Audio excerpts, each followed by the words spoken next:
Bonjour à tous, c'est parti pour le 22 de la page 127. Le bulletin météorologique, donc de 12h à 18h, les probabilités de pluie sont de 30%. Laquelle de ces affirmations suivantes est la meilleure? Donc je vais recopier les affirmations et vous les commentez. Bon, je vais les commenter en direct, sinon ce sera trop facile. Il va pleuvoir pendant 30% dès 6 heures. Alors, les probabilités de pluie sont de 30%. Il va pleuvoir pendant 30% des 6 heures. Ça me semble correct. C'est une probabilité. Or, le fait qu'ils disent « il va pleuvoir » transforme la probabilité en chose sûre. Donc, celle-là, j'y mets quelques petits doutes. On verra par rapport aux autres si elle est plus vraie ou pas. Voilà, donc du coup, le va, ça devient une certitude. Or, la probabilité, ça reste de l'aléatoire. Or, les probas, c'est aléatoire.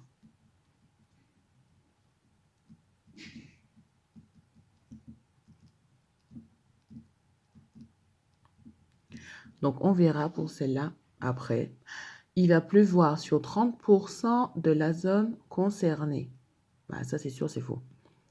On parle de durée. Ils sont passés à une zone concernée qui n'est bien sûr pas du tout la même chose qu'une surface et un temps. Donc, ça, c'est non.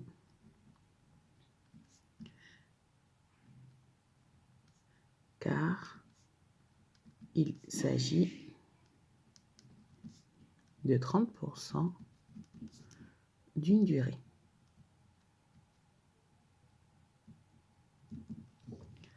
Ensuite, c'est si la même prévision était faite pour 100 jours, il pleuvrait à peu près 30 jours sur 100. Celle-là me semble vraiment la même puisqu'il y a vraiment des si et du conditionnel. Mais bien, ici on a le si, donc comme je vous disais, le si qui devient ici pas conditionnel.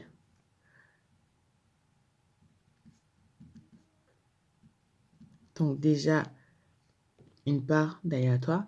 Il pleuvrait, donc vraiment, ici, c'est celle-là qui me semble la plus intéressante. C'est pour la meilleure interprétation. Donc, pleuvrait aussi, qui est donc le conditionnel, et qui est vraiment plus dans l'ordre de la probabilité comparative. Donc, pour moi, ce serait plutôt la réponse. C'est, je vais chercher sur PISA ce qu'ils ont mis comme proposition. Mais comme je vous l'ai dit, la difficulté dans ce chapitre, c'est vraiment le vocabulaire et tout ça. Donc, l'affirmation. Et on pense bien sûr à conclure. J'aimerais bien voir si vous avez d'autres conclusions par rapport à moi. Bien, c'est parti pour le 19, page 126. Quelle est la probabilité que Kevin prenne un bonbon de couleur rouge, vert et violet? Alors, attention.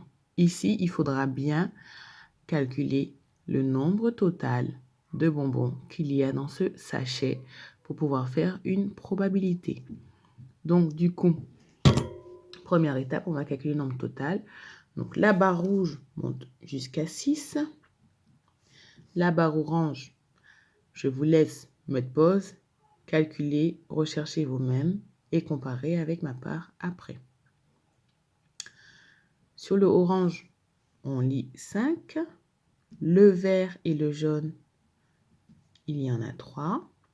Le bleu, il y en a 2.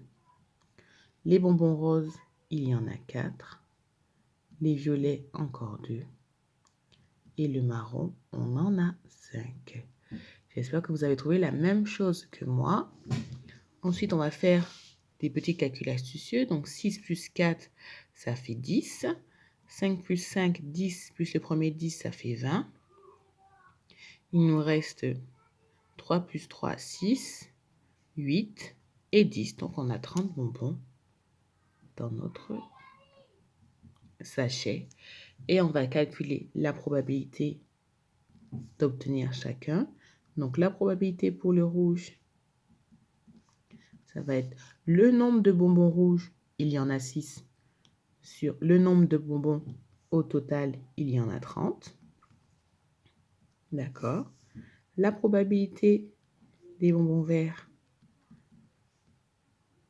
ça va être, attention, hein, je vous rappelle que simplifier, on va diviser ici le numérateur et le dénominateur. On n'oublie pas le dénominateur aussi par le même nombre. Donc ici, je vous recommande de diviser par 6 pour simplifier notre fraction.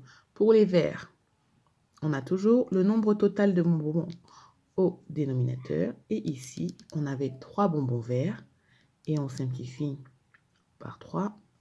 D'accord? Toujours cette petite division du numérateur et aussi du dénominateur. Si vous voulez mettre les 2 bulles, n'hésitez pas. Et enfin, les violets. Ça va donner 1, 2. Oh, mince, j'ai mis la valeur. C'est pas grave. 2 sur 30. D'accord. Donc, on va diviser ici par 2. Au numérateur, on obtiendra 2 divisé par 2 égale 1. Et 30 divisé par 2 égale 15. Voilà pour ce dernier. Cette dernière proba. Ici, on va faire une petite révision sur les moyennes. Donc, ici, on a des moyennes pondérées. On a le nombre de personnes âgées et leur âge. Donc, du coup, on va faire comment? On va faire 2 fois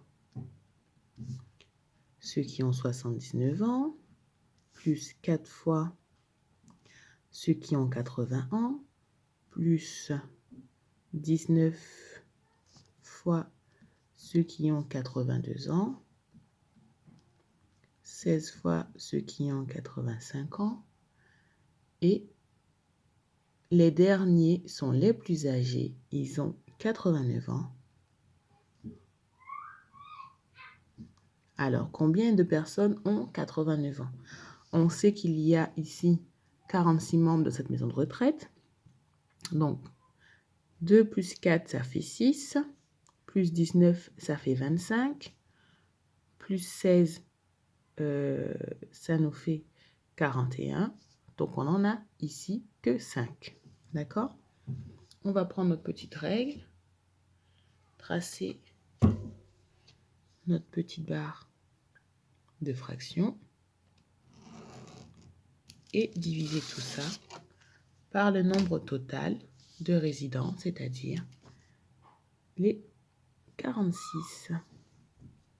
À vos calculatrices, on pense bien sûr à bien conclure que l'âge moyen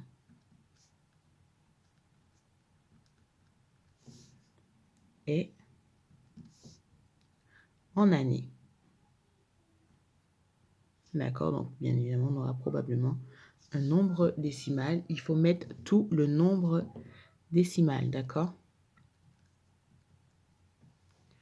Voilà. Avec 2 chiffres et la virgule, c'est largement suffisant. On est ici sur une petite révision du calcul littéral. On va calculer les valeurs de E, F et G. D'accord? Attention, on calcule pour chacune des valeurs. Donc, le E qui est égal à 2 plus 3 fois X. On va remplacer dans le A le X par 4. Dans le B, le X va être remplacé par, pardon, c'est un plus 3 fois 2,5. Dans le C, le X va être remplacé. On va prendre la valeur de 1. Et dans le D, je vous le mets. Et dans le D, il prendra la valeur de 0. Et on calcule tout ça.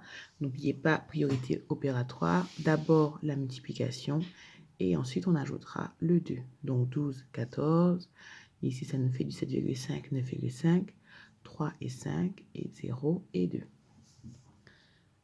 Pour le F, bien évidemment, c'est la même chose.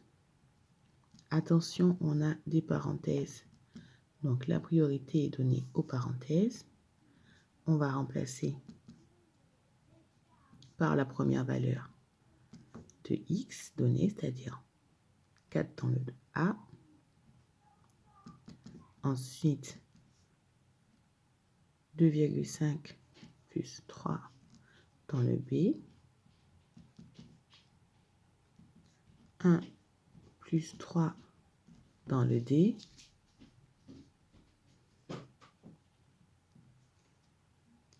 Et 0 plus 3 dans le D. Pour le G, priorité à la multiplication. 2 fois 4. Je ne voulais pas l'écrire. Et le B,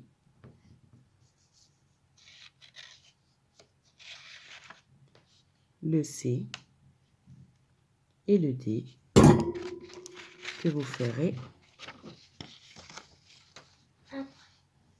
très bien tout seul. Voilà pour cette journée. Bonne fin de journée à tous.